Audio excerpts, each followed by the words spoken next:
Assalamualaikum everyone, welcome back to my channel Life Lessons Daily Vlogs. So কেমন আছেন সবাই? আলহামদুলিল্লাহ আমরা সবাই ভালো আছি আর সবাইকে জানাচ্ছি রমাদান মুবারক। সকাল সকাল ফ্রিজ ধুয়ে নিচ্ছিলাম। এটা রোজার আগের দিনের ভিডিও ছিল। যেহেতু ফ্রোজেন আইটেম বানানোর প্রিপারেশন নিচ্ছিলাম তাই একটু ফ্রিজটা ধুয়ে নিচ্ছিলাম। আর এইখানে চিকেন ভেজিটেবল কাটলেট বানানো হবে, তাই সেটার পুরটা বানিয়ে নিচ্ছিলাম।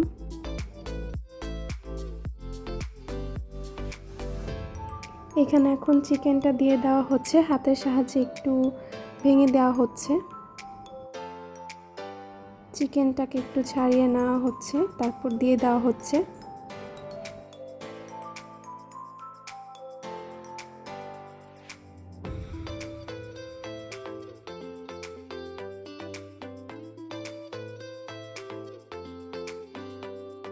এইখানে এক এক করে সবগুলাই দিয়ে দেওয়া হচ্ছিল, হাতের সাহায্যে একটু ছেড়ে ছেড়ে দেওয়া হচ্ছিল। এরপর বাঁধাকপি আর গাজর দিয়ে দেওয়া হয়েছে, সিদ্ধ করে হালকা একটু সিদ্ধ করে নেওয়া হয়েছিল। এছাড়া আপনারা অন্য কোনো সবজিও অ্যাড করতে পারেন, আমরা শুধুমাত্র এই দুইটা সবজি দিয়েছি।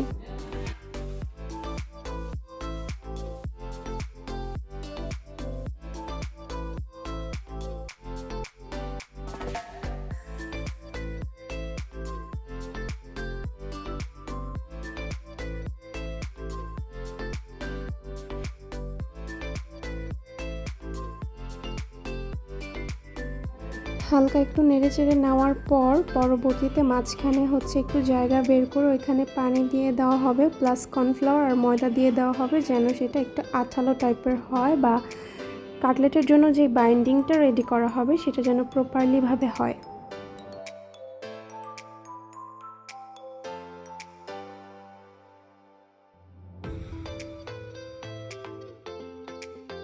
এই যে এখানে একটু কর্নফ্লাওয়ার দিয়ে দেওয়া হলো, এরপরে ময়দা দিয়ে দেওয়া হবে।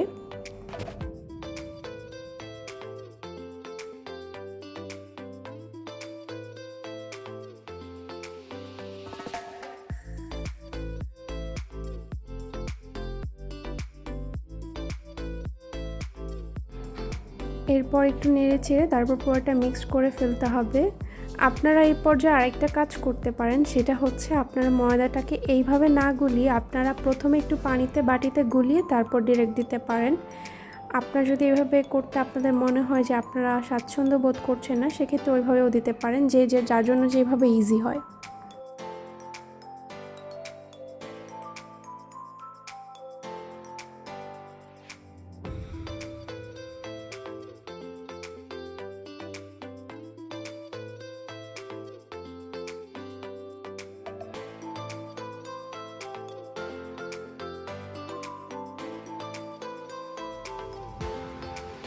ভালো করে নেড়েচেড়ে যে পুরটাকে বানিয়ে নিলাম।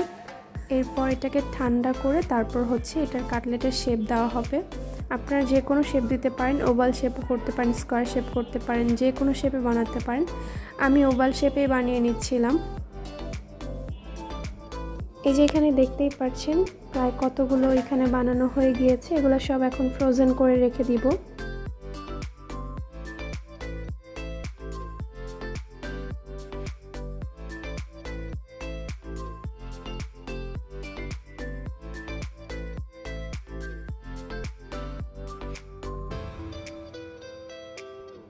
একটু ভিডিও করে দেখাচ্ছিলাম, এখানে প্রায় বেশ কয়েকটাই হয়েছে, কিছু পুর রয়ে গিয়েছে, সময়ের কারণে আর দেখাতে পারিনি। এরপর আমি ইফতারের কিছুক্ষণ আগে জেলি বানিয়ে নিচ্ছিলাম, যেহেতু প্রথম রোজাতে ফালুদা রান্না করা হয়েছিল।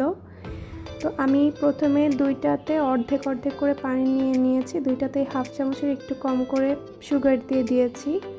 একটা ট্যাঙের ফ্লেভার রেডি করব, আরেকটা রুয়াবজার ফ্লেভার বানাতে চেয়েছিলাম, তো হঠাৎ দেখলাম রুয়াবজা শেষ হয়ে গিয়েছে।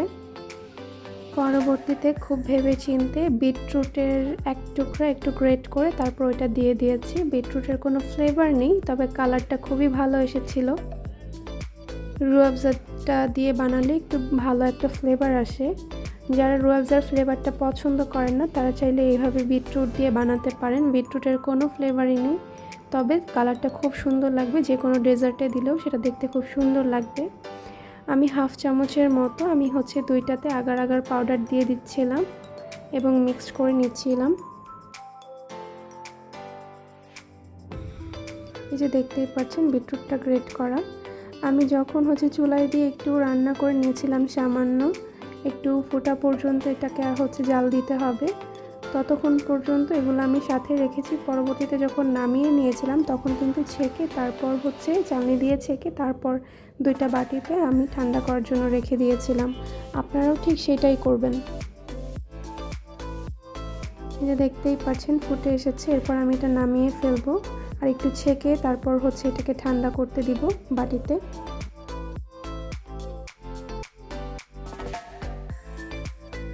এই যে দুইটাই হচ্ছে আমার নামানো হয়ে গিয়েছে। এটা এখন ঠান্ডা করার জন্য সাইডে রেখে দিব। এরপর এখানে আবার কিছু পুর বানানো হচ্ছিল রোল বানানোর জন্য। রোল বানানো হবে, চিকেন ভেজিটেবল রোল।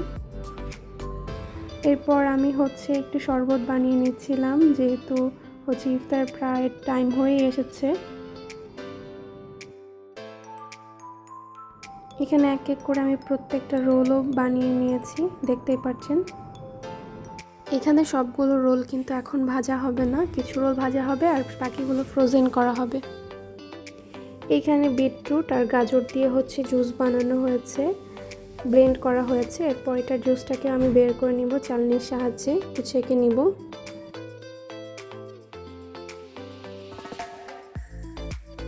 এই বিটরুটের জুসটা কিন্তু অনেক উপকারী, আপনারাও চাইলে ট্রাই করতে পারেন।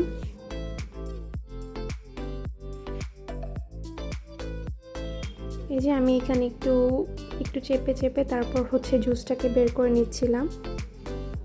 এরপর আমি একটা জারে একটু পানি দিয়ে দিব আর হচ্ছে যে জুসটা বা রসটা বের হয়েছে সেটাকে আমি মিক্স করে দিব।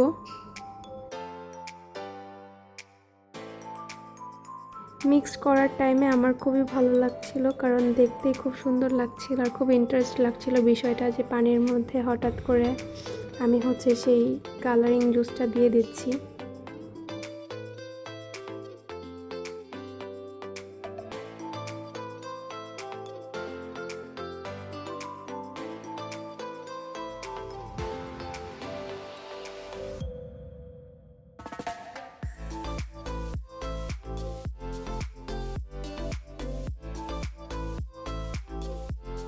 এই যে দেখেন জুসটা রেডি হয়ে গিয়েছে। এখন এটার মধ্যে আমি পিঙ্ক সল্ট অ্যাড করব আর হচ্ছে একটু মধু অ্যাড করব। এই যে মধুটাও নিয়ে নিচ্ছি, সাথে পিঙ্ক সল্টও নিয়ে নিয়েছি। এরপর দুইটাকে আমি অ্যাড করে দিয়েছি, একটু নেড়ে চেড়ে নিচ্ছিলাম।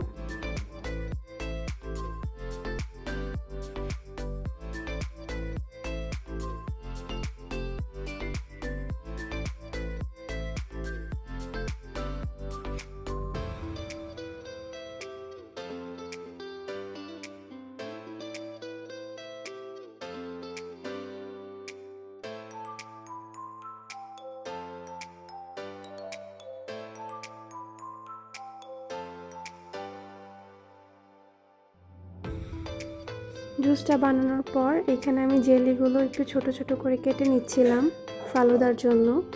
আর আপনাদেরকে আরেকটা বিষয় একটু বলে দেই, আমি কিন্তু ওই দিন পরবর্তীতে আর ভিডিও করতে পারিনি, এটার জন্য খুবই দুঃখিত। তার কারণ হচ্ছে আর সময় ছিল না, প্রথম দিন আসলে বুঝে উঠতে পারিনি, একটু লেট হয়ে গিয়েছিল, আজান দিয়ে দিয়েছিল, প্লাস হচ্ছে ইফতারের টাইম ছিল না তেমন, তাই প্রথম দিন ভিডিও করতে পারিনি। কারণ একা হাতে সব কিছু করছিলাম, একা একাই ভিডিও করছিলাম, একা একাই বাকি কাজগুলো করছিলাম। ওইদিকে তো আম্মুও হচ্ছে সব কিছু বানাচ্ছিল, তো ক্যামেরা ধরার মতো তেমন কেউ ছিল না যে সব কিছু আসলে করে দেখাবো বা ভিডিও করে দেখাবো। তো যাই হোক, পরবর্তীতে যে ইফতারগুলো বানিয়েছি বা ইফতার দিয়ে ইফতার করা হয়েছে সব কিছুই হচ্ছে দেখানো হবে।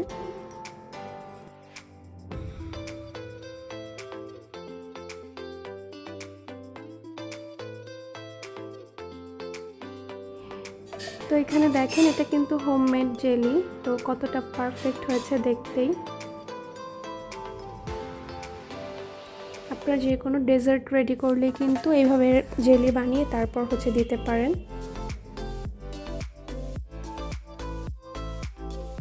দুইটা কালারই অসম্ভব ভালো হয়েছিল।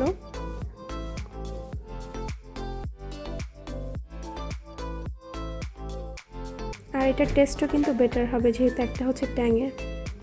তারপর হচ্ছে বলেছিলাম কাটলেটের কিছু পুর রয়ে গিয়েছিল, সময় স্বল্পতার কারণে আর বানানো হয়নি। পরবর্তীতে ইফতারের পর আমি বানিয়ে নিয়েছি বাকিগুলো।